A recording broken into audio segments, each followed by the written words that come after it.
Delicious.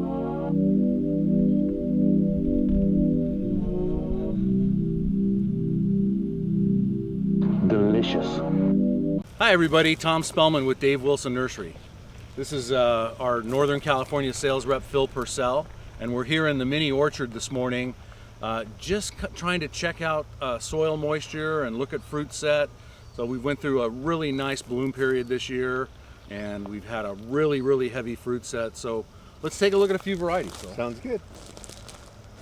So the one up here on the top side is Desert Delight Nectarine, and we've got a really nice fruit set on that. The fruit's already pretty well spaced. We won't have to do a whole lot of thinning, and I think this variety blooms so early that we've got no blossom and thrip on. Right. The first thing I noticed is I looked at the bottom to see if there was any craggy marks. There weren't, so. Yeah, it looks good. Yeah. The Spicy Nectar Plum I also noticed has a beautiful set on it this year, which is My great. favorite piece of fruit. Absolutely. This is just such an important variety. Yeah.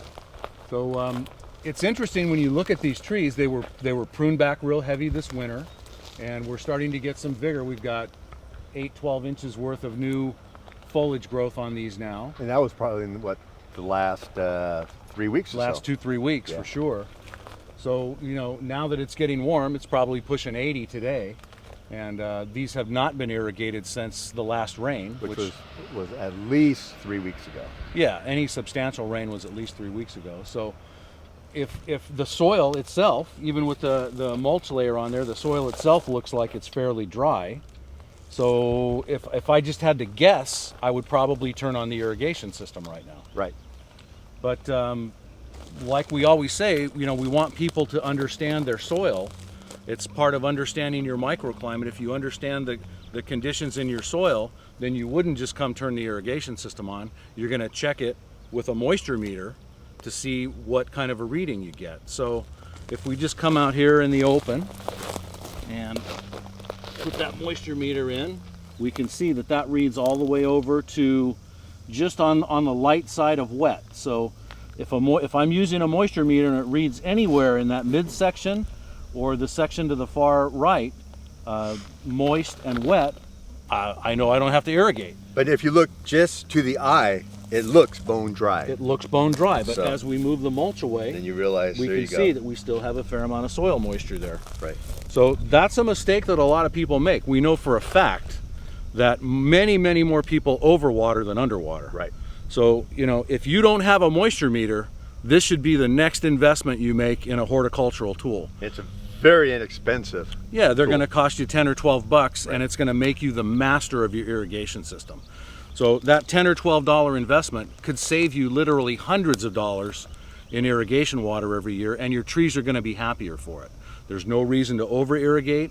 You want to make sure that you're putting on the right amount when you do irrigate and let it go back down to slightly dry in before you irrigate again. So on that gauge, I would let it go back to somewhere between the yellow and the red, and then I would do a full, thorough, deep irrigation and let it go back down to that point again. So Tom, probably the number one question I'm always asked when I'm out and about, calling on my stores, how much water does a fruit tree need? And it's always probably the toughest question. There's just too many variables. At different times of the year, they're going to require different amounts. Just like now in the spring, we haven't had rain in 3 or 4 weeks. The soil's still moist enough where we don't have to irrigate. As it gets warmer, as the tree grows out more, as the fruit begins to mature, it's going to use more water. So you want to always follow it through the growing season and make sure. It's almost like a bell-shaped curve, right? Absolutely. Early in the spring and late fall, your water requirements are a lot less than the heat of the summer. That's right. Okay. In the mid to late summer is when you're going to do your full complements of irrigation, and then as we start to go into fall, as the daylight hours get a little shorter, you're going to start to back off. You don't want to over irrigate into the fall either, because you want the trees to go dormant. Right. And it's tough enough for us to achieve dormancy in California most of the time in an average year. So the last thing we want to do is push them late into the fall. Yeah. So pretty much the first thing we did after we planted these trees, down mulch. And we're always talking about mulch.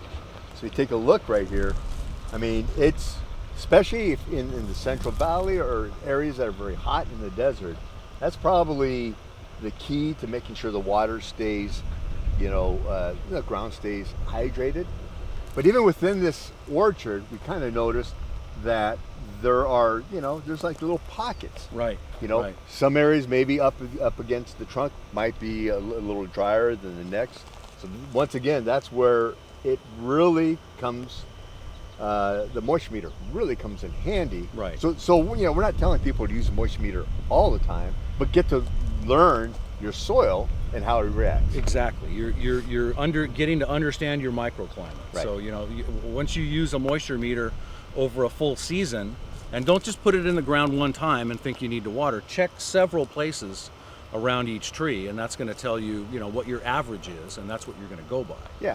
But you want to make sure that when you do irrigate, you put on enough. Yeah. No runoff. If you have runoff, then you need to change your grade or channel that so that it's all soaking back in. And mulch, I can't say enough about mulch. The four important things that it does. The number one most important is it makes better use of our irrigation water by 50%. Yeah.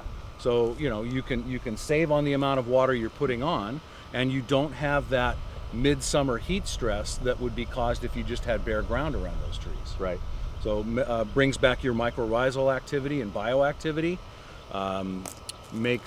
keeps the soil cooler by 10 to 15 degrees during the hottest part of the year, and it stops most weed seeds from germinating through it. People, they're always afraid of, well, if I put mulch down and if I use a micro mist sprinkler, will the water get down to it?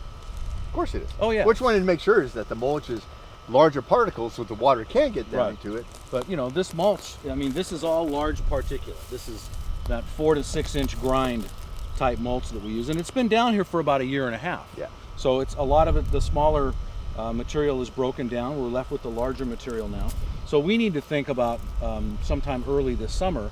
We need to remulch this whole project with Right. another 4 to 6 inches Right. of the same type of material. But as it's breaking down, it's just enriching the soil. It's adding those benefits to the soil, bringing Right. back all that bioactivity and keeping it cooler and making better use of the irrigation water. So I can't think of a reason not to mulch. Right. So it's good for the trees, it's good for the environment, makes better use of the irrigation water. So a good mulching program and a good managed irrigation program using a moisture meter will make you very effective backyard fruit tree grower. Yeah. Once you learn it and learn the cycle, then you're good to go for years to come. Yeah, I found after using a moisture meter for a full season, a full 12-month season, after that I could go out and look at the tree and pretty much I could tell exactly what the soil condition was going to be. Yeah. You watch the weather. If you know there's going to be a heat spike or a Santa Ana wind condition or some sort of a weather stress element, hey, do a supplemental irrigation. Yeah. It's not going to hurt, but what you're going to do is you're going to make that tree a lot more stable and able to handle that weather stress, where if you come out after the weather stress element, you come out after the heat spike, the damage is already done. Yeah. So you'll save the tree, but you may lose a crop of fruit, you may defoliate part of it, you're going to get sunburn. So being ahead of any of those weather stress elements is also very important. So what you're saying is don't do what a lot of people do, and you set your timer at the beginning of spring and you don't change it. If you need to get more water out Right. there, just either go out there, supplemental water with hand watering, or reprogram your computer. Exactly. The timer was great in its day, but the biggest problem with an irrigation timer is they're mindless. Yeah. They don't think. They don't understand whether it's 50 degrees or 90 degrees. They don't know whether it's sunny or raining. They just come on at a preset time. Yeah. And will water every day or every other day or every third day. But if you have a timer, you need to be the brain. Yeah. You need to be the one that goes out and makes the adjustments seasonally. You're going to use more in the summer than you do in the spring, and you're going to take it back a little bit in the fall. I didn't irrigate my landscape from the first week in November. I haven't irrigated yet. Right. So it's April 22nd today. Yeah. Good and point. I haven't put on an irrigation yet. My neighbor next door, everything's on a timer, and they've been irrigating all winter. Yeah. And I tried to explain to them, you Yeah. don't need that, but it's set. And with the new timers out there, they're so easy to use. It's not like the old ones where it was a little difficult. They're just easy to program and change. Absolutely. On the fly. And now most of the irrigation brains are either based on weather station data So they're going to irrigate, in perspective to the amount of transevaporation rate for that day. So if it's raining, they don't come on. If it's cool and damp, they don't come on. When it's 85 degrees, they'll come on and run a cycle of irrigation. Or the ones that are based on the same principle as that moisture meter. They have a tensiometer that is probed out in several different locations, and when it reads down to whatever percentage you set it to, 10%, 20%, 30%, then it'll come on and do a full complementary irrigation. Yep. So the new systems actually have a brain. They actually think for themselves, but it's the old $59 timer that you have to pay a little bit more attention to. Yep. Well, the good thing about all this is in less than a month, we're going to be eating fresh fruit off this tree. Absolutely. That Desert Delight nectarine is going to be the first one on my It list. is.